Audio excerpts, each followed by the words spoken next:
کھانے کو ایک آدھ سموسہ کھا لیتا ہوں۔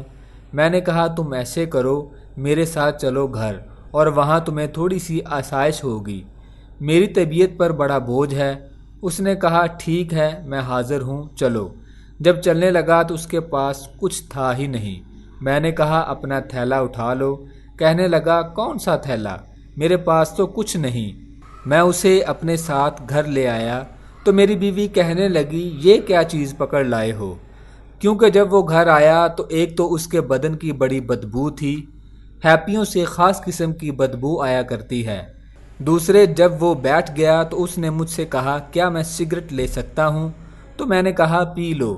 جب اس نے سگریٹ پیا تو میری بیوی نے کہا یہ کیسا سگریٹ ہے، اس میں تو اور قسم کی بدبو ہے۔ تو میں نے کہا یہ ایسے ہی ہوتا ہے، اجازت دے دیں۔ کوئی بات نہیں، اسے اجازت دے دیں۔ تو کہنے لگی آپ اسے کیا کریں گے؟ میں نے کہا ہمارا یہاں ایک کمرہ ہے، بڑا اچھا سا خالی پڑا ہے، تو اس میں رہ لے گا، پڑھا لکھا آدمی ہے۔ تو اس نے بہت بادل نخواستہ کہا اچھا رہ لے، کتنے دن کے لیے؟ میں نے کہا مجھے پتہ نہیں کتنے دن کے لیے۔ وہ صبح جب اٹھا تو اس نے کہا اشفاق صاحب I am not a real poet, I am sort of a poet۔ میں شاعر تو نہیں ہوں لیکن میں نے ایک نظم لکھی ہے رات کو۔ تو وہ مجھے سنانے لگا۔ میں شاعری سے بڑی رغبت رکھتا تھا، لیکن اتنی گہرائی میں جانے کے لیے جب کہ مشکل نظم ہو تو میں پھر رک جاتا ہوں کہ مجھے لکھی ہوئی ملے، دھیان سے دیکھ کر کچھ سمجھوں۔ لیکن وہ سنانے لگا انگریزی میں تو میری بیوی آگے ہو کے بیٹھ گئی۔ وہ چونکہ کینونٹ کی پڑی ہوئی تھی، اس کو ذرا آسانی ہے، تو اس نے کہا اینڈریو پلیز سے اٹ اگین۔ اس نے پھر پڑھا تو وہ تو جناب بالکل اس کی محبت میں مبتلا ہو گئی، اور میں نے شکر کیا کہ میرے اوپر بوجھ نہیں رہا۔ تو اس نے کہا do you have you written something else too?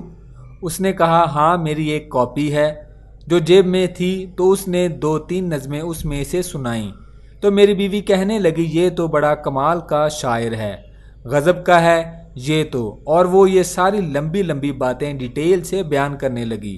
اس کو اچھی خوراک ملنے لگی ہمارے گھر سے، کیونکہ وہ بہت اچھا شاعر تھا۔ اینڈریو صاحب وہاں رہنے لگے۔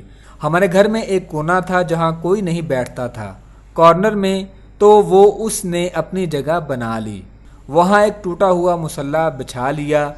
دن بھر وہ اسی کونے میں بیٹھا رہا، کسی سے کوئی سروکار نہیں، کبھی ہم کو ڈسٹرب نہیں کیا، کبھی ہم سے کچھ پوچھا نہیں، کبھی کسی چیز کی فرمائش نہیں کی، بس وہیں بیٹھا رہتا تھا اور لکھتا رہتا تھا۔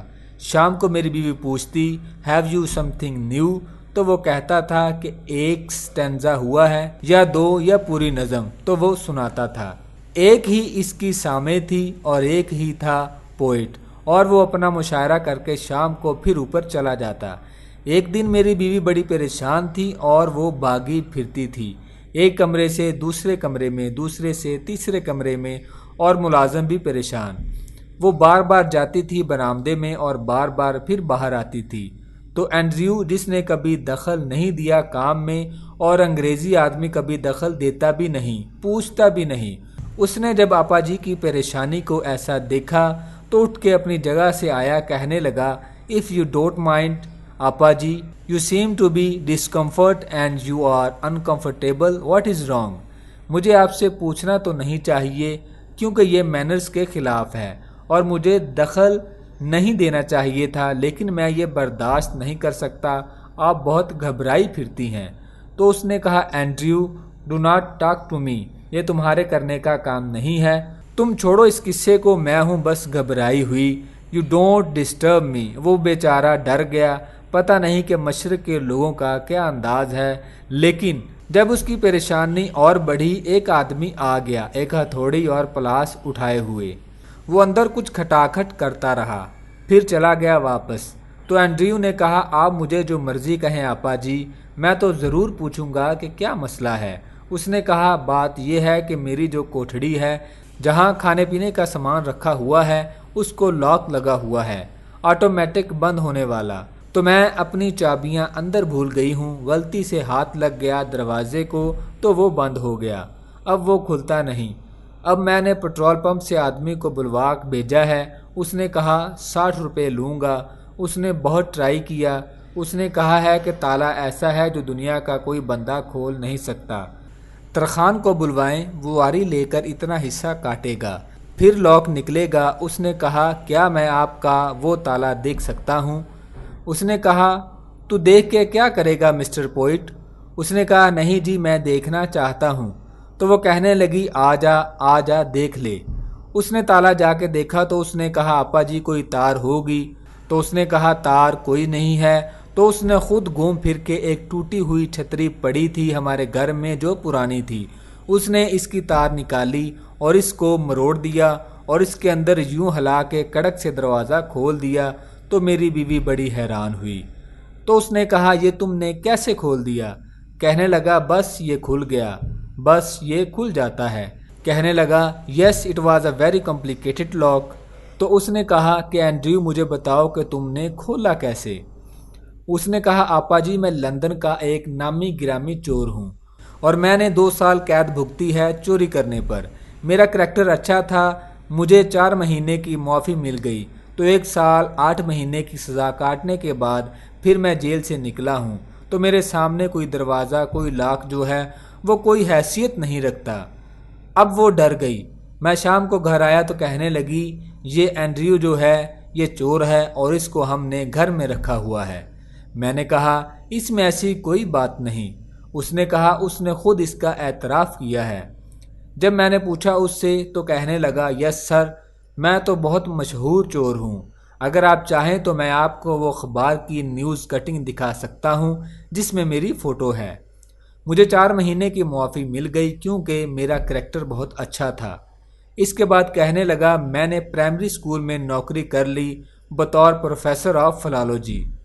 ہی did MA in English. Literature کا آدمی تھا، لسانیت کا آدمی تھا، لغت کا بالکل لسانیت کا پروفیسر ہو گیا تو پڑھتا پڑھاتا رہا۔